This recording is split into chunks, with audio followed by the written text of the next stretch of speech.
Hey everybody, welcome back to Board and Savior. On January 1st, 2025, I told you my board gaming and Board and Savior New Year's resolutions, and I am here now, January 1st, 2026, to tell you how I did on those resolutions and to tell you my resolutions for the coming year. Let's go. One thing that's changed in the last year is that I got a printer. It was like $30. It works though. So the first resolution that I had last year, never buy a game I haven't played. The intention there is because I buy too many games and then I don't play them and then I just acquire more and then my collection grows and it's full of games that I haven't touched. I've just punched the components and then left the box closed. So I said, don't do that anymore. Okay. So did I do that? Let me tell you, almost perfectly. I don't know if you recall this, but we got a new president and there was all kinds of stuff with tariffs. And some companies said, bye, we're done now. Greater Than Games, the company that produced Spirit Island and another board game or card game, I suppose, called Compile, they went under. They shuttered their doors, and I knew that I wanted Compile, but I heard the news that they had gone under, and I was like, I need to go grab that game before it's out of print, if it does indeed go out of print. So I bought that prior to playing it, and that is the one single game that I bought without playing this year. That's it. And that was like $14 from Barnes & Noble. So I think that's fine. And I played it like 4 days after I bought it. So basically, I nailed that one. I'm almost great. I am great. I'm almost perfect. That's what we're going to say about that. And let me tell you, Compile, really good game. Miss you, Greater Than Games, very much. Wish we had a competent president. Okay, next one here. Find a real floor lamp for my game room. Did I? Barely I did, because I remembered that this was a thing that I needed to do in like November when I saw that the end of the year was coming up, and I was like, do I have any Board and Savior videos to do for that? And then I watched the last one and I said, oh yeah, I need a floor lamp. So I looked on Facebook Marketplace and I messaged a couple people about floor lamps, and I couldn't haggle them down to prices that I was comfortable with. So instead, when Christmas rolled around, I threw a floor lamp on my little Christmas list and said, if this happens, great. And if not, then I still have to go back to Facebook Marketplace and find something. But lo and behold, the lamp that I put on my list was acquired. And so I'm sure you've seen B-roll of it now. It's a lamp. It goes in the corner, and it means that the game room has kind of warmer, cozier lighting in addition to the overhead light, which provides, most of the actual illumination. But we've got some warmer light as well. Now, okay. Yeah, this one is one that I bungled big time. The next one is make my board game playable. I told you last year that I was working on a board game called Neon Mage, a game all about a retro future where magic and technology are both wielded to have cool, techno mage battles and things. I didn't work on this game at all. Just not even a little bit. I did, however, this is not board game related, but it is related to why I didn't do it. I wrote a feature film.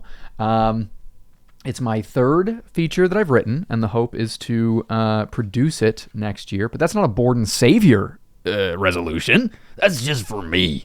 But I did indeed write a movie, and I did a whole bunch of other things too. Lots of other stuff. Maybe I'll tell you about it someday, but not board game related. Just like personal stuff, personal projects that don't have anything to do with board games. One of them's a movie about a lawyer. The next one we also didn't do. We did not reach 10,000 subscribers, but that's okay. We reached 5,000 subscribers, and that's pretty cool too. Thank you for being here. Tell 5,000 of your closest friends, and maybe we'll get to 10 by the end of this year. But we didn't do that. Part of it is that I didn't post any videos for the last 2 months of the year. Oops. What are you going to do?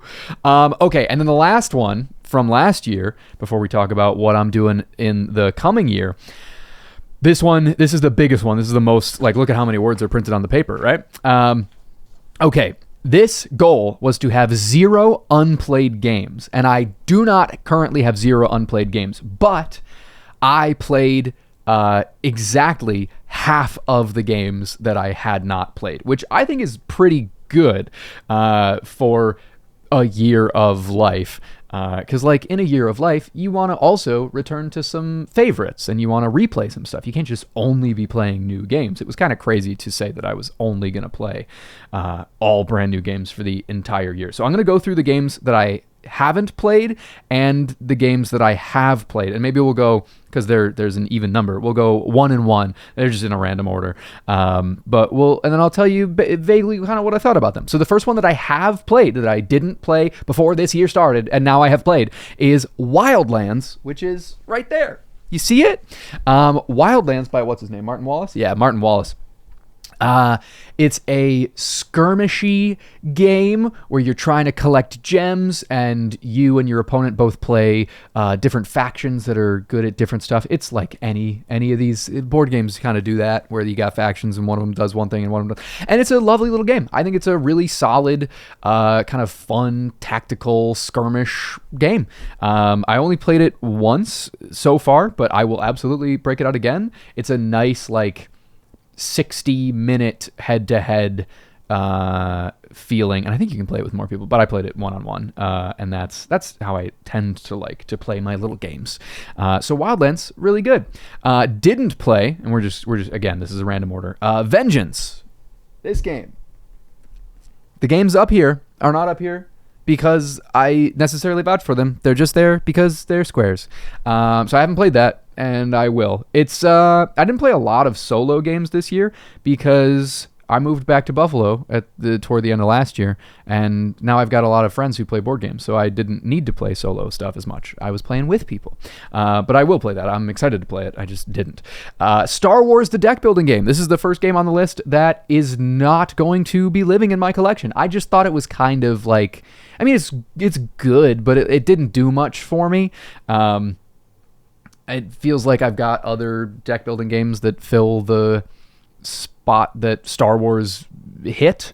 It's not bad, but it didn't do anything for me. The IP and whatever don't put it over any of the current deck building games that I have and like. So there you go. You've got The Others, another game that's behind me. I believe it's behind me down here. Really like Cthulhu Death May Die, which has a similar but not exactly the same system. It's another, what's his name? Eric Lang, right? Yeah. Look at me knowing designers. It's like I have a board game channel or something. Actually started to set it up and learn the game, and then it was after a slew of new games that I was introducing to my friend, like that I needed to play for this this goal, and I started learning it, and I was like, I just want to play one that I've played before. I don't want to have to learn this, and then I don't want to have to teach it, so I'm just going to play one that we both know. And oops, that's the last time I opened that box. That was in maybe July, and it just didn't happen. We actually did play Cthulhu Death May Die instead because we both know that one. So, but I'll get there. All these I'll get there. Caesar is next. The Seize Rome in 20 minutes game, which is Blitzkrieg-ish, made by the same designer, Palomori, a game that I do not have with me right now to confirm, but I believe that's right. I like Blitzkrieg more. Caesar was good. Caesar is small enough to stay in my collection without having played it more to like really confirm that I like it. But it's one that I wouldn't be opposed to getting rid of at some point. Maybe after I play it a couple more times. Maybe if I play it a couple more times, I'll decide that I like it enough. But after the one play, I thought it was a competent game, but not one that did a whole lot for me. Similar to Star Wars, the deck building game, but I do like it more than Star Wars, the deck building game. So it can stay for a while at least. Attack on Titan, the deck building game, is one that I didn't play. Just didn't get around to it. Will at some point. Interested. Subterra. This is one of the... Is that true? Is it the only game that I played solo this year? Of new games, maybe. No, it's not the only new game that I played solo this year, but it's one of very few. Subterra, I liked it. I just like exploring a cave. I enjoy a tile laying game. I enjoy tile laying games where you have no idea how big and sprawling the map is going to be. I've only played it solo. I can imagine that it would be fun with multiple people, but I liked my time solo quite a bit with Subterra. Istanbul. Didn't play it, brought it to a game night, and made the judgment call at the game night that I wanted to stick with like little simpler party games for the group. I was like, okay, some of these party games are taking a little bit for people to understand, so maybe we don't do Istanbul and say this tile does this and this tile does, and they'd be like, what's going on? We'll save that one. Then you got Flamme Rouge. I didn't love Flamme Rouge. I played it 3 times, I think, like all in one sitting with a friend, and we were both kind of like, I wish it was a little bit more. And we played the simplest, and then we played a slightly less simple, and then we played a slightly less simple. And after the least simple one, the one with the most stuff going on, we were like, if that was the simplest one, we'd be happy. If it had like 2 levels of complexity above that and more stuff to think about, we would like that more. It was a little light for me and for what I'm looking for. It's still in the collection. I still want to play it more because there's more maps and things to play with and try out. But I did feel it was a little simple for. Excuse me. Robo Rally, didn't play it. Will at some point. Cosmic Encounter.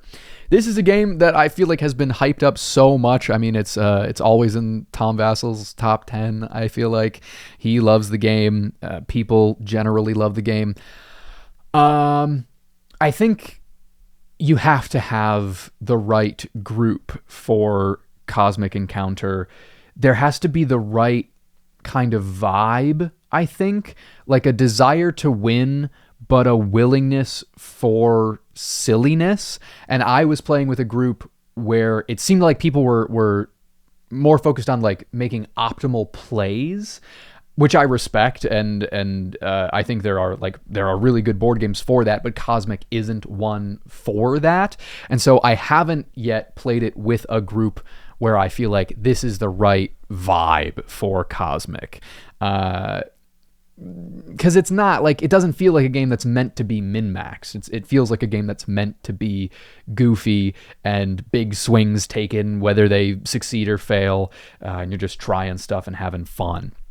Aeon's End Legacy. I did not play this game because of that last word in the title, because Legacy games scare me, because I have like 4 of them ongoing right now. So that one might take a while before I break that out, because I can't finish a Legacy game to save my damn life. Android Netrunner. This is, I think, let me read through the rest of the list.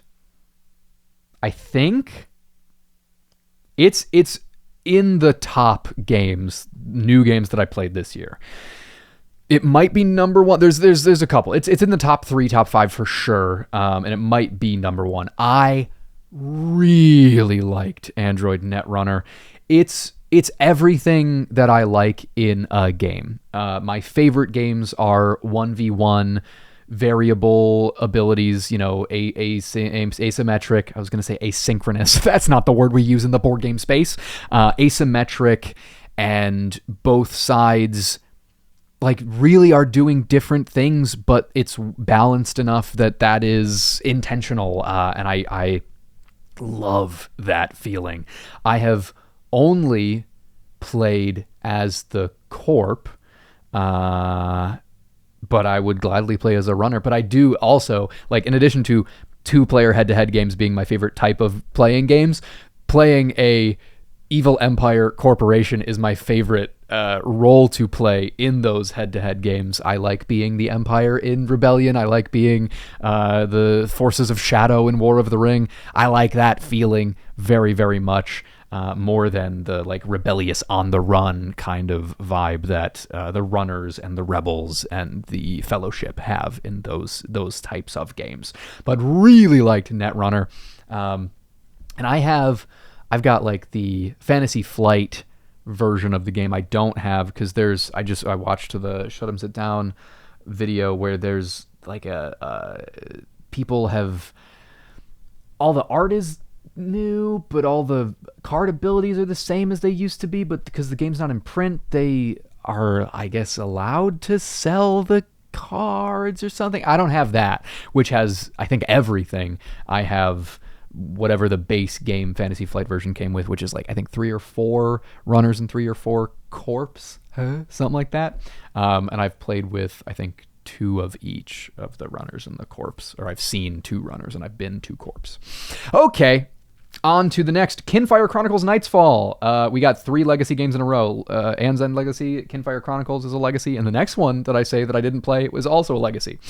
Really want to do it at some point, but like just have to power through and finish Oathsworn and finish Imperial Assault.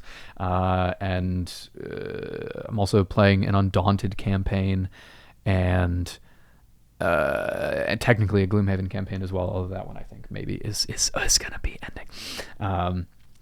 Yeah. So didn't, but when I finish 1 or 2 of the current campaigns, I will.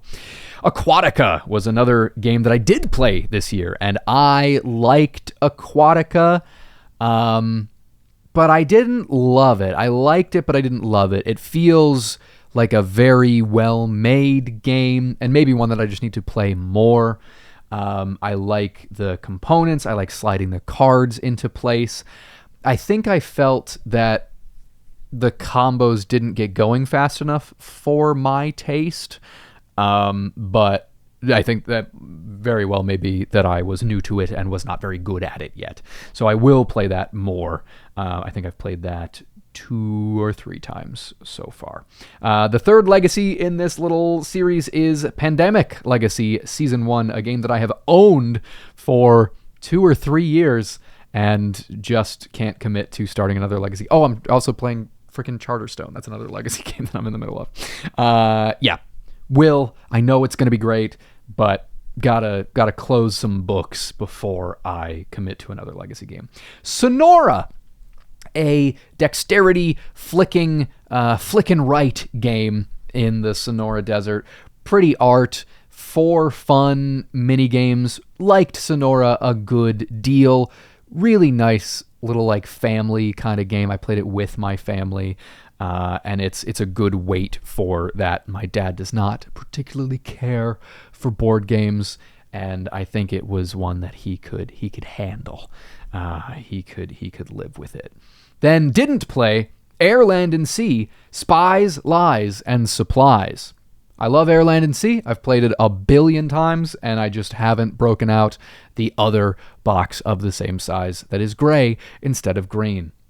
But I shall. I'm going to play all of these, I swear to you.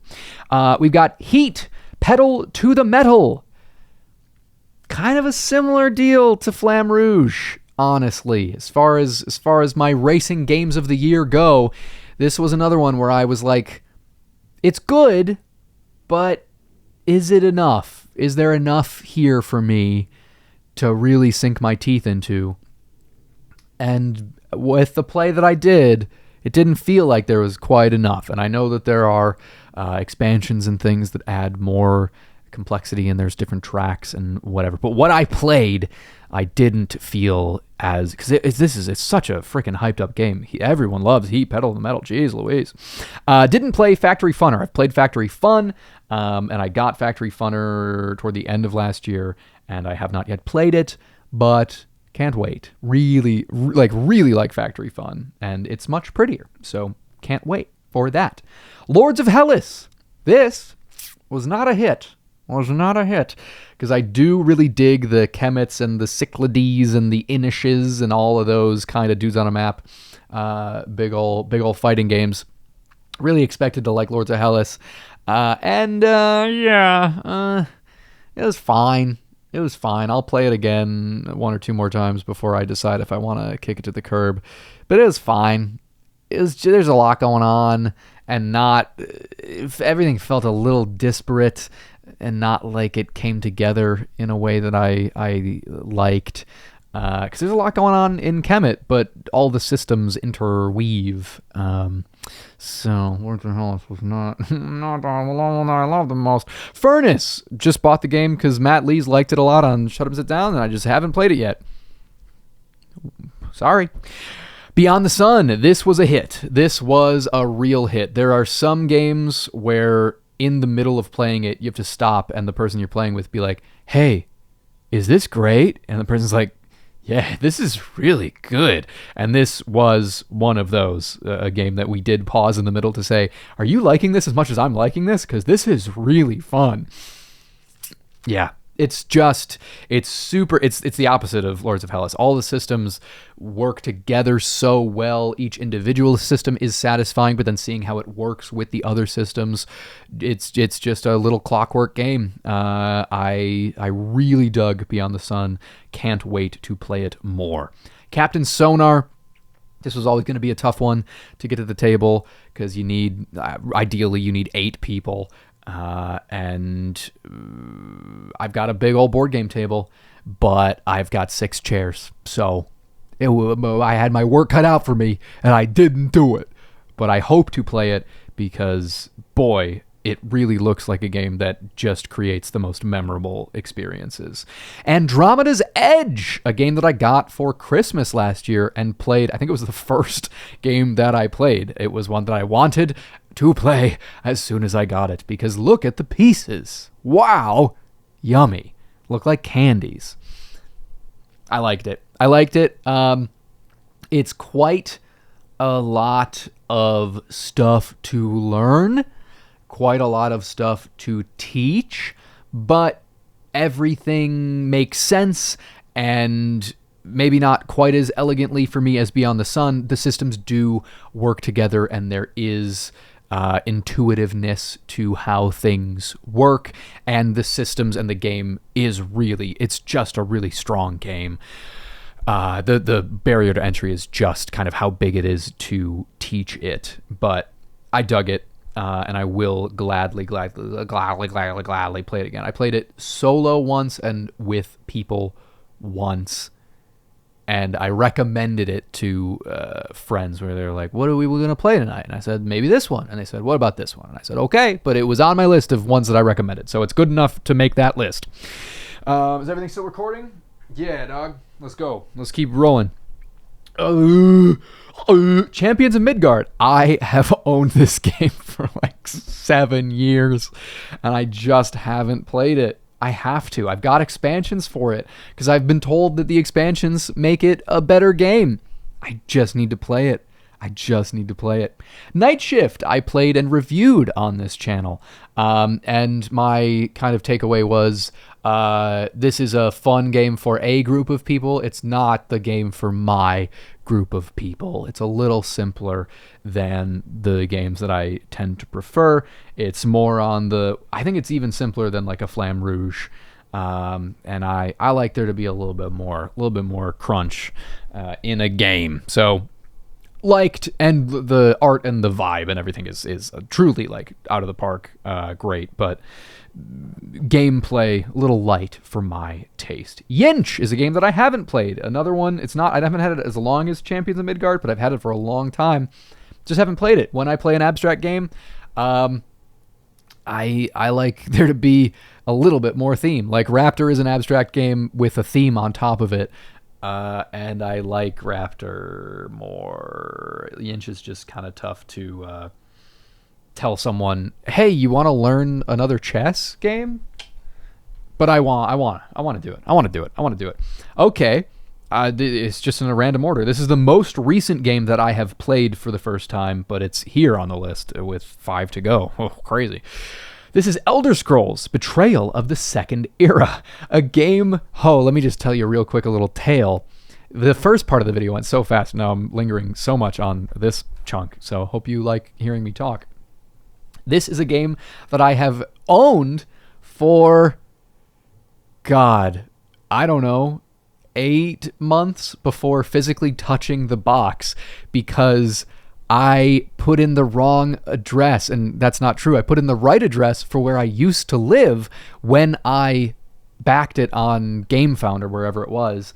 And I didn't update it when I moved, so it got shipped to my old address, and I had to have a friend of mine in Austin. I was like, can you go get my big old board game, please? Because it's in the wrong place. And then they had to just keep it at their apartment until I went to visit Austin in November of this year. So it was there from, I don't know, February or something, March, whenever it delivered, whenever it shipped. Those words mean the same thing. I didn't need to come up with the second one. It's been there for like 6-8 months, and I could have played it if I had put in the right address, but I just didn't. So it was pretty quick after actually getting it into my hands that I did play it. And it's very good. I think even the hardest difficulty is a little too easy. So my friend and I are house ruling a couple of things to make it a bit more challenging. One thing, there are delves in the game where you are doing kind of like a dungeon crawl. You don't know what the next room that you enter will be until you draw a card and see it. And the idea of these is that you need to collect sky shards, a certain number of sky shards, in order to succeed a delve scenario. And one of the scenarios ends immediately upon claiming the last sky shard, and then one of them ends at the end of the round where you claim the last sky shard, as opposed to what we have now house ruled of you need to get out of the dungeon as well. So you need to physically move your guy from however deep you've gone in back to the outside in order to end the scenario. And that does make things a bit more challenging and a bit more thematic, because it's kind of weird that you find a thing and you go, I found a thing, and then like you teleport out of the dungeon instantly, because that's not how it works. You got to get out of there. So a little too easy, but really fun, really fun game. And now that I think, because we played literally last night, 2 nights ago, now that we have implemented that house rule, I think the next game will be the right difficulty level for us. Nemo's War, I didn't play. Seems like a big old solo game, and I haven't had much time for big old solo games yet this year. Compile, this is a game that I talked about earlier. This is similar to Air, Land, and Sea, similar to Radlands. There's like 3 lanes that you're vying for control of with your opponent, and it's a head-to-head game where the 2 people have different abilities. I love that. It's really good. I really like Compile. Of all these games, I've probably had the most plays of Compile this year. Super dig it. Love that style of game very much. Search for Planet X. Just haven't played it. Really want to. Love a puzzle, and seems like a great puzzle to play. Just haven't gotten it to the table. Hoplomachus, however you want to say it. There's a review. You know how I feel about it. I like it a bunch. Mythic Battles Pantheon. Love big old dudes on a map games. Just haven't played it. Lots of great big minis, and can't wait to do it. Conan the Barbarian. I don't know if I played this at the end of last year or at some point during this year, so I don't know if it counts. But I did play it, and I liked it. The river system is really cool. Just a fun, like, dudes on a map smashing each other and Overlord versus Conan player. It's what I like. It's the thing that I like. It's 2 people playing against each other in a battle of wits and dice rolling. Love it. Cloudspire. You know why I haven't played it. It's because it's gigantic and it has a billion rules. That's why I haven't. But people like it. So I'm sure when I learn the rules and play it one single time, I'll have a great time. And then when I play it again the following year, I'll have to learn all the rules once again. Earthborn Rangers. I have played only one session, so you cannot... This is not Board and Savior's opinion on the game. This is just Board and Savior's opinion on the first session. I didn't love it, but according to Shut Up and Sit Down, it didn't click into place for them until several games had been played either. So I am reserving judgment for when I've played more. And that's another effing campaign game that I am in the middle of. 878 Vikings. Just haven't. Haven't. And the last one that I have played, let's say the last one that I have played for the end. Let's do the other one I didn't play. I didn't play Scythe Expeditions. I've got that. It was sent to me by Stonemaier Games, and I really need to play it so that I can review it for them. But I haven't played it. Sorry.